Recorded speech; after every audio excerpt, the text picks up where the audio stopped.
up? What up, my guys? Welcome to another show, man. It's NBA Talk with Jay. I was just telling Shark, man, it's feeling like the first day of school, man. We're back. The real NBA is here, man. It's taking over, way over football, man. But it's NBA Talk with Jay Money and the Shark. What's up with you, Shark? Everything cool with you? Absolutely taking a breath, fighting through a little technical difficulties. But what would the first day of school be without some technical difficulties? Of course, a beautiful day. It is October 18th, 2022. We've been waiting for this day all summer. Baseball, football. It is NBA basketball. It is the Shark. It is Jay Money. Jay Money, 2 games in the slate today. Let's get in there. Let's dominate. Yeah, let's get into it, man. It's two games to start off the season, man. We're going to the streets of Boston here. First game up, we got the Celtics laying 2.5 up to 3 this morning. So maybe some money coming in on the Celtics here, pushing it up to 3. Some money coming in on that total as well, Shark. You got the Celtics laying 2.5 versus the Philadelphia 76ers, my guy. How are we looking at this one? Well, on a suddenly not so casual Tuesday morning, I should say, it is October 18, 2022. The buy hat is engaged. And, of course, a lot going on here and a lot to talk about. 2 games. Let's get into details. You got to go back to last year. I remember when I started saying this last year, we were saying, Shark, what are you talking about? We look for data. We look for data abundance, and we find this going back to last year, and we find 2 words that we love, line functionality. And when you start to trace the matchups last year, of course, 4 matchups, 2 tight ones, 2 blowouts, but the Sixers did go 3-1 ATS last year against the Celtics, and the line really started to track in the second, third, and fourth meeting. You got to go back to December 20th. The Sixers did get the Celtics on the road at +3. They came home, and of course, line functionality suggests it should move 3 points. It moved 6. The Sixers were -3 at home in the following matchup, and they did clean up the Celtics again on January 14th, 2022, 111-91.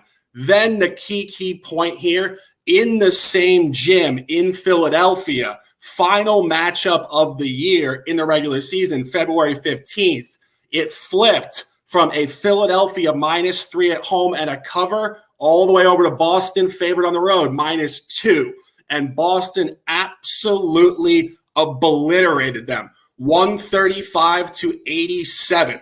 And you guys followed this all the way to the finals last year. We said 2 things about the Celtics, defense and 3-point shooting. And what did Boston do in that game? They outscored Philadelphia by 51 points from beyond the arc. Obscene stuff. They won the game by 48 outright and won the 3-point gap by 51. Now you come home, opened at 4, should be 5. It is short. It's getting steamed down. And Jay, I'll throw it back to you in a half second. People know what's going on with the Celtics. Lost in the finals. Ime Udoka suspended for the year. New interim head coach, I believe a point guard that played for West Virginia about a decade ago. A lot of moving parts. Jaylen Brown ostracized by Brad Stevens, potentially moved for KD. All sorts of moving parts. And you find the Sixers with the same starting lineup as last year. Tyrese Maxey about to jump. And one key point, PJ Tucker. PJ Tucker is just championship hopping here. The guy's on the team. He's a defensive assassin. And Jay Money, I believe we align on the pick. Yeah, man, I like the Sixers here, guys. People that's watching the show, keeping in tune with the previews. We hopped on this at the +4.5/+5. It's cratered down. We still like it. I fully expect the Sixers to win this game or lose by double digits. That's the only way that it's going to go here. And I don't expect the latter here, guys. Like Shark said, it's a lot going on with the Celtics, man. You get the element of the losing team coming off a long offseason as well, which Tatum talked about it. It was really tough to get over that loss. It took him a little while before he could even get back in the gym and get over it. Went on vacation. It's tough to go that far in the season and not come away with the championship. I've heard him talking about it basically all offseason. This team will be motivated, but I don't like this spot for him as well. Obviously, Sixers coming up that they got smacked, man, 135-87, like Shark said. They didn't have a point guard in that game. That was way before they had Harden. They had Matisse Thybulle running at the point guard at that one. Like you said, they got out. They were down by 51 points in that game, Shark. So they got absolutely smacked in that one. They are 7-1 against the spread last 8 meetings versus the Celtics as well. And we got to talk about them not having Robert Williams here. This is the main match. I mean, just looking up matchups, Embiid, Shafiz here, maybe Montrezl Harrell coming off the bench as well.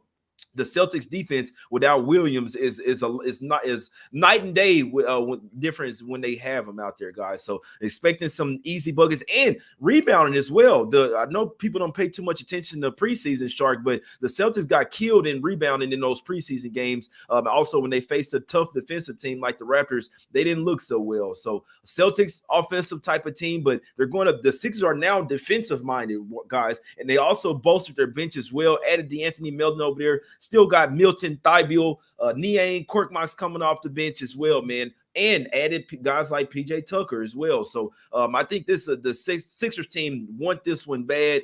Revenge spot here, man. They've owned the Celtics of late, 7-1 against the spread. Give me the Sixers here. I need them on the money line, guys. I need them to win this game. Plus 4.5, plus 2.5. Money line, I need them, my guys. So let's get this cash, Shark. Any other thoughts on this game? What do you think about this total going up?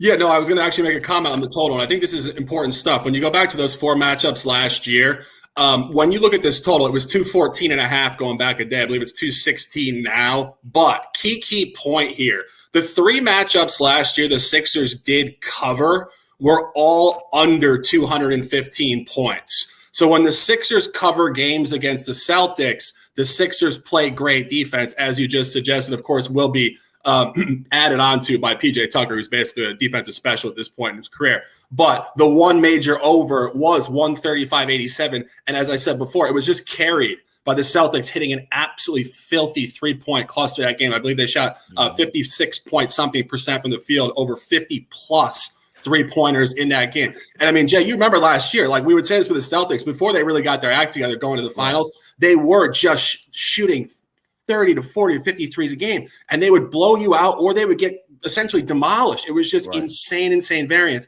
And again, that total was not even really that high. I mean, the Sixers only scored 87 points in the game. So I think it's going to come down. I think it's going to be a tighter game. And I think the total being below that does suggest the 76ers side is the correct one as well. Yeah, I like the Sixers here, my guys, and just to take it a step further as well. So you got Al Horford, right? As the starting center, but behind him, no real depth at the center position as well. So it's not even just that they're missing Williams out there. They're a really small team right now. They're having to go small ball as well, and it's a recipe for disaster going up against one of the best centers in the game, Joel Embiid as well. So like I say, people want to talk about Blake Griffin signing. It may not be bad, but he's not a center, guys. Like a small forward slash power forward. And Al Horford is basically a power forward as well. I know he's had some good times against Embiid, but I feel like the Celtics are the team, Shark, that they like mid-season, that's when they really start to catch their wind or whatever. Sometimes they struggle coming out of the gate, and that's what I see here. And just the last key point here, guys, something I'm noticing with the new coach over here is a young coach. So they're saying that Brown and Tatum are the voice of the team. That's not something that you want, guys. This is the reason why Brad Stevens gave up the coaching to him. These are young guys, a lot of like erratic type of behavior. Udoka was a really good coach to come in and help the guys in good. So things I'm seeing in practice are kind of that this is a kind of a players team now, and that's not necessarily what you want to see. You need a head coach for the top dogs that can really lead men in the right way. And that's where I think them missing Udoka will really show here, guys. So let's see what happens. Nothing is guaranteed, guys. We always say that, but it sounds like we're aligned here on the Sixers side, Shark. You ready to get to the next one? Yeah, just one final point on that, actually.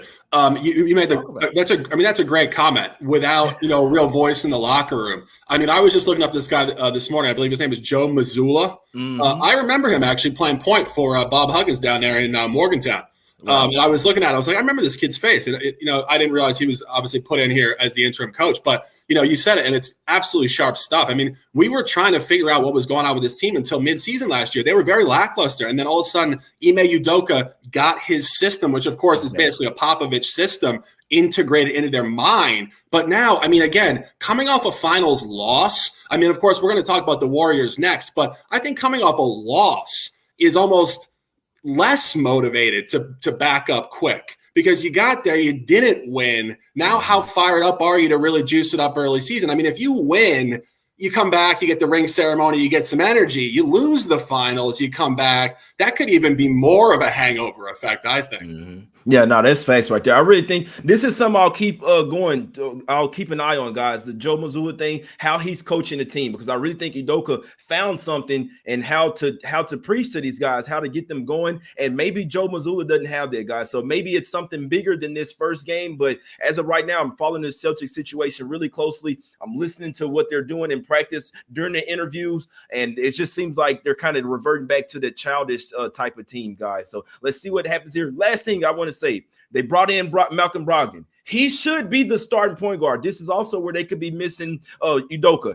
Brogdon should be the starting point guard over there. Marcus Smart, year 2 at point guard. He's not a point guard. They should have seen last year, maybe during the regular season when they got to the playoffs, you could tell you need better ball distribution. I don't understand why they wouldn't be starting Brogdon here, but that's the last thing I'll say here, and that could be on the coaching as well. I feel like if Udoka was there, he'd be saying, Brogdon, you're the immediate starter here. So that's it, man. That's the breakdown. Liking the Sixers here, plus the 2.5. Slash the money line as well. Let's go over here to the streets of Golden State here, Shark. Warriors coming off the championship, man. Curry and the boys. Poole, Wiggins, contract extensions. A lot going on with the Lakers, right? A ton going on. Russell Westbrook. It's a man. So I mean, it's really turmoil going with both teams, Shark. We can't sit there and act like it's just one team, but obviously, I mean, this Warriors team is scary. They're great defensively and offensively. Ring night here, Shark. Some teams are prone to a letdown. Maybe not the Warriors though. On ring night, how you looking at this one? Well, speaking of that, I actually went back through it to see how they had performed coming off a finals. And of course, they haven't won every single finals. They did lose the 19 finals to the Raptors when obviously there was a ton of injuries for the roster. And then prior, they did lose the finals to LeBron James when LeBron James ran off 3 straight wins when Draymond Green got suspended. And of course, we're segueing to Draymond Green 7 years later popping off in training camp. Some things never change. But when you do look at what has gone on, the Dubs are 0-4 ATS in home openers coming off a finals run in their last 4.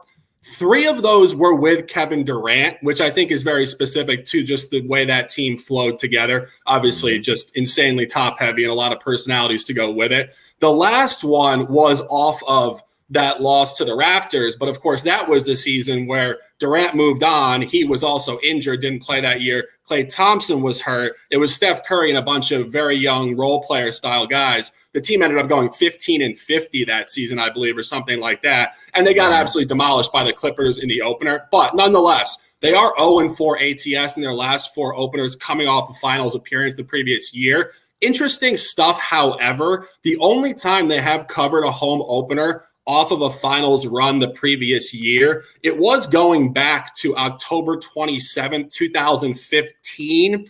I don't know where you guys were. I certainly don't know where I was, but I do know the Dubs did hammer a young Anthony Davis 111-95 and cover a -10 in that ring ceremony game. And the key point here is that was the only other championship that the Dubs won without Kevin Durant. So now you get the same dynamic. They just won a title without Durant. They come home, they get a ring ceremony. They might be pretty high here. And I mean, you go back to last year, it was kind of just funky stuff with these two teams. The underdog was 3-1 ATS. The line did not tell you a story really at all. One particular game, LeBron James scored 56 points and went off in the fourth quarter to just completely flip the spread. The line's not telling me much of a story. And of course, the Lakers, you got Darvin Ham coming in here, young coach. I think we'll reboot the roster, but I think the roster is in a turmoil point. Obviously, Patrick Beverley coming over here, Russell Westbrook, second unit, all sorts of stuff. This game is really tough. Jay, what do you think about this one? Man, it's a tough. It'd be interesting to see who's just gonna have at the starting lineup. Now, these two teams did play in preseason. So you don't have to take preseason into too much account, but both team starters were basically playing heavy minutes, somewhat like a dress rehearsal. And there was one of the few preseason games that the Lakers did win in that one. There wasn't Klay Thompson in the game. Klay Thompson hadn't really played in the preseason. Maybe he played one game, so it'll be interesting to see how he looks coming out of this one. Right, not necessarily being in form, but It's a tough game for me. I'll tell you, like, if I'm betting this one, I maybe even want to look towards the under here. We know that the Warriors are a great defensive team as well. But the Lakers, I do feel like they'll be a sneaky good defensive team, right? Anthony Davis, if he can stay healthy, he's a really good defender and is coming in here playing with a chip on his shoulder, and he can defend the paint as well. My thing is, what do they go with off the bench, right? They do have some guys, but Damian Jones, Thomas Bryant, do I really want to trust him right now? Lonnie Walker is a little banged up. He could be one of the most important players for the Lakers because they don't have a ton of three-point shooting, right? LeBron and AD, outside of that, I don't really trust their three-point shooting. Maybe see if they get Kendrick Nunn. Some people forgot all about him. Maybe see if they can get him going. But this is a tough game for me. Obviously, everyone will be on the Warriors here, and I mean, I understand why, but I wouldn't be surprised if the Lakers did keep this game close, especially after them looking so terrible in the preseason. They're going to want to come out here with something. I always say with the championship games as well, doesn't matter who it is, you take the names off the jerseys, just look at the situation. You're getting your rings or whatever. You're looking at all the videos from the previous years, kind of taking you back to last year, right? Reminiscing. You're kind of getting out of that flow of the game. Whereas the other team that's watching you get those rings, they're pissed off. They're even more motivated. They want those rings. You see what I'm saying? So just the psychological standpoint, I can only look towards the Lakers here, but I'm not betting this team, man, for the foreseeable future. I know I always say that, but I need to see them do it first, Shark. Just it's too much turmoil here, but turmoil on the Warriors side as well. Poole has not forgiven Green, guys. So, I mean, that doesn't mean that these guys can't come out here and ball out, but there's definitely something going on there. I think it's a little bit worse than people may realize as well. We know how Draymond is, man. The guy's an asshole, Shark. But what I have written down is Lakers and under. That's what I'd lean. I didn't bet the game, Shark. But if I would, I think the under has some substance to it. It opened up at 227, coming down to 225, 224 and a half, Shark. The Lakers have shown at least they care a little bit more about defense. I would agree. I think when you look at this number, it's telling you a good story. I mean, you go back to the four matchups last year, they were all incredibly high totals. You go back to the opener last year, people remember we were officially on the Warriors in the opener last year, and they did win the game outright, 121-114, a big fourth quarter from Steph Curry. But again, that's a 235 final. The next one was a 232 final. The next one was a 240 final, and then another 240 final. So all four last year were really, really high, 235, 232, 240, and 240 again. This should be lower scoring. And as you mentioned, I think the Lakers are going to have potentially a little bit more of a defensive roster. Darvin Ham coming over here trying to flip the script on a team that really hasn't defended for a period of time. Right. In terms of the ATS side, I just think it's tough. I mean, if we go back a few seasons ago, I think LeBron James would have had the boys absolutely ready to go. Because you remember going back to maybe like 6, 7, 8 years ago, LeBron James didn't like Steph Curry. Steph Curry got in his way of what was supposed to be essentially his 7, 8 year window of title runs. That of course has changed. I think they've been noted to be pretty friendly, and I think obviously Draymond was hanging out with LeBron in the offseason too. So who knows what's going on with that? I think Draymond loves LeBron, Shark. Oh yeah.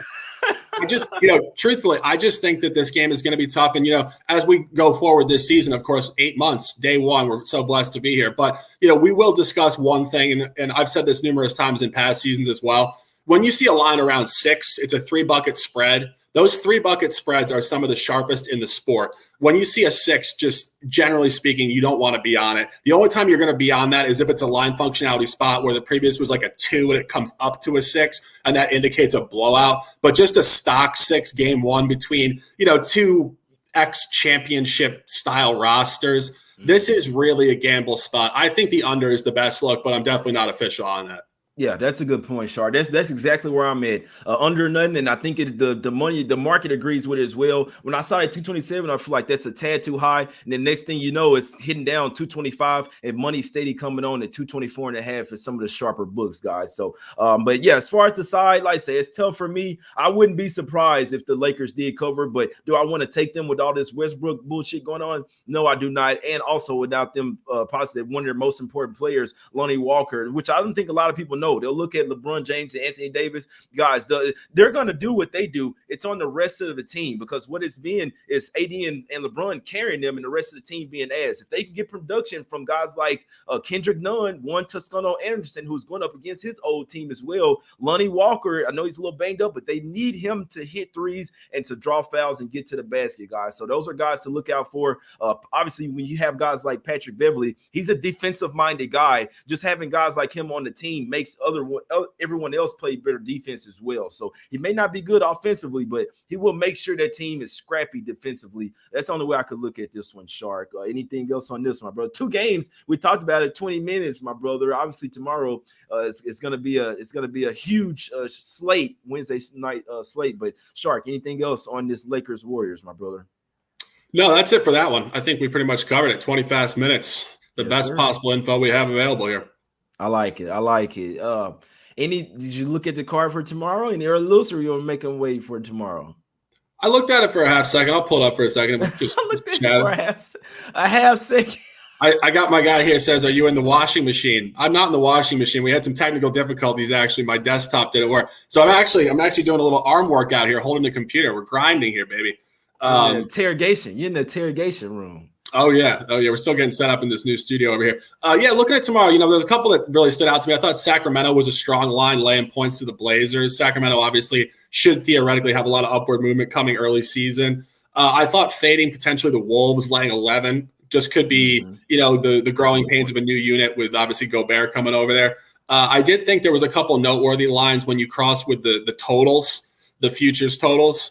I thought that the Wizards line was incredibly short. I thought the projection had the Wizards, I believe, 10 games better than the Pacers, and they're only laying 2 points on the road. Of course, I believe Beal is out, but a lot of stuff going on there. I think the Pacers might be a good look, but I don't think bro. I don't think Beal is out. No, he's not. Okay, so that's even better then. It's even shorter then. That's a short line. We got to check. We got to check for sure. He did have COVID, or he was out for COVID. No, he came back, but he didn't play. He's out of protocol. I'm pretty damn sure. Okay. Yeah.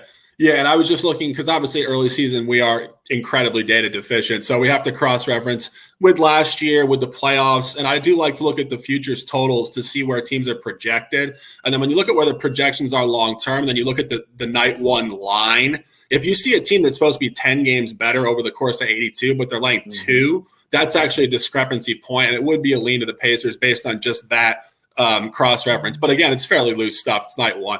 We'll get in there tomorrow. We might have 1 or 2 officials. We're going to be going live, particularly on the big boards. I think we'll probably have better officials in week 1 on tonight. Obviously, we're very confident with the Sixers. And then Thursday night, we got a doubleheader. I believe the Bucks play against the Sixers and a couple other games, something like that. So yeah, that's a good point. You made some good points there, man. I was looking at that same thing. Obviously, the Minnesota land a big number there with them trying to integrate Gobert over there. Now, one thing that they could struggle OKC with is defending the bigs. They don't have really any bigs on the roster, but laying 11 points, they do have the guards to keep up with the Timberwolves over there. What I'm looking at, man, is the Nuggets, man. They were owned by the Jazz last year. Sure, if you look at it, they had lost. The line is all over them as well. They had lost 6 straight times to the Jazz. Obviously, totally different squad here for the Jazz. They're at the house. You worry a little bit about Denver. Look ahead to the Warriors, but I don't think too much. I mean, they should start this season off 2-0. But definitely 1-0 versus these Jazz team, man. So hopefully they don't overlook them. But if there's no overlook, they should smash this Jazz team by double digits, in my opinion. It's not looking at it easy. It's looking at it saying that the Jazz have owned them boys. Now the Nuggets, it's time for them to own them and win 6 straight versus the Jazz. I don't think they lose a single game versus this team this year. And also, man, the Spurs, we never know how the Spurs are going to look, man. But the Hornets, they have a lot of shit going on over there. No LaMelo Ball as well. Maybe look towards the Spurs and they'll win one of their winnable games. But it's going to be one thing, Shari. It's going to be tough with these bottom tier teams. You never know who wants to win. Tanking for the alien Wembanyama Yama, man. I saw him play as well, and I'd probably tank for his ass as well. Yeah, I was actually, it's funny. I said I was looking at the win totals futures to cross-reference with lines for tomorrow. Mm-hmm. I was also just looking at the futures totals, and I was very intrigued by them. I mean, no team's expected to go over 53.5 wins. This is going to be one of the tightest seasons in the last 20 years. You're going to see a ton of parity in the league. And, we were talking about with the NFL, where the league is just every team is pretty much right next to each other. The NBA is incredibly tight this year. We're going to see a lot of great matchups. We're not going to see nearly as many blowouts, a lot of tight games down the stretch, and numerical analysis is going to be very important this year. This is where you're going to really have to look at the numbers. The numbers are going to tell you the ins and outs of these tight matchups. One final point on that Spurs game. I got burned actually in the opener last year. I took the Magic on the road on what was a short number against the Spurs. It was the opposite. The Spurs were laying like 6 points or something to the Magic last year at home. And I took the Magic and I got demolished. The Spurs just absolutely hammered them by like 25. And I'm just thinking that books have no clue what's going on here. And oftentimes in early season, you will get away with a short number where it's just very unadjusted. I could see Charlotte actually covering this just as a pure opposite to what happened last year when the Spurs were a short favorite against the East in the opener. They hammered. Now it looks like a short number for Charlotte. Theoretically, if the converse were to happen, it would be Charlotte hammering them. And I know no LaMelo Ball and whatnot, but again, they got some pros in that roster. And of course, the Spurs are fairly gutted at this point, I do think. So I don't know. We'll look at it deeper tomorrow. Yeah, let's look at it deeper, my guys. But yeah, Spurs are nothing for me in that one. It's the only way I'd be looking. It's a tough game, guys. I always say the first week of the season, first month really can be really tough, man. So take it easy. I'd say take it easy. Go with the things that you really like. I got one play for tomorrow that we'll get to, my guys. But like I say, if you've been watching the team previews, you already know what we on. But let's get to some free picks and get up out of here, my guys. Real quick, man. Let's talk about some shirts here, my guys. We got plenty of shirts. The Jay and Shark, we like cash, quick and fast shirts. Smack City, Us Against the Bookies. Let's get some cash shirts as well, man. They're all on sale over there at the site. And also, you get $10 off a shirt, man. I said until to the end of the week, $10 off a shirt, and you get a free pair of glasses as well. Hit me up, DM me. We'll get you that shirt, my guys. Now, let's get to some free NBA picks. This is what we do here, Shark. What you liking on tonight's card? One top play, 9 words of lifestyle. Ride the wave we got out of the water. We're taking Philadelphia 76ers.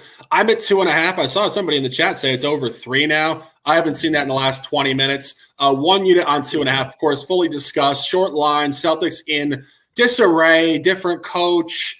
Obviously a younger guy, born in 1988. We talked about this. I'm 85, 88, a great number. And that is, of course, my new Twitter, Sharks and Sports 88. Follow that, guys. And we'll be on here all season, 6 days a week. Shark and Jay, we'd love to do it. Thank you guys for watching. The tips in the chat are amazing. The abundance is really powerful stuff.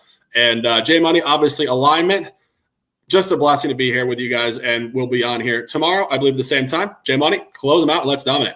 Yes, sir. Yeah. So if you do like the Sixers, guys, plus 3.5 start showing up. And one of the sharpest books, Bookmaker, they have it at plus 3.5. They have it at minus 3.5, minus 115 for Boston. So maybe heading towards 4. Some money coming in on the Celtics here. I'm still liking the Sixers, my guys. I'm still on the Sixers are nothing for me. So that's up to you guys. But yeah, basically plus 3s across the board. So if you like money coming on Celtics, you might be able to wait for that 3.5.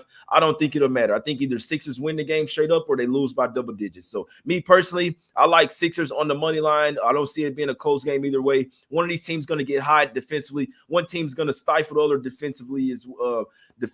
I like the Sixers here in this one, man. Much better defensive squad, the taller squad, better rebounding squad as well, and a huge revenge game. J-Spot losing 135 to 87 without a point guard. This team is back. Harden's back. Maxey got Tucker over there, championship style. It's ready to go, man. It's ready to show your quality. We appreciate everybody for tuning in. We back tomorrow at the same time. We're going to try to do this early time as much as we can, man. Try to get you guys on the right sides. This is what we do, man. It's Shark and Jay.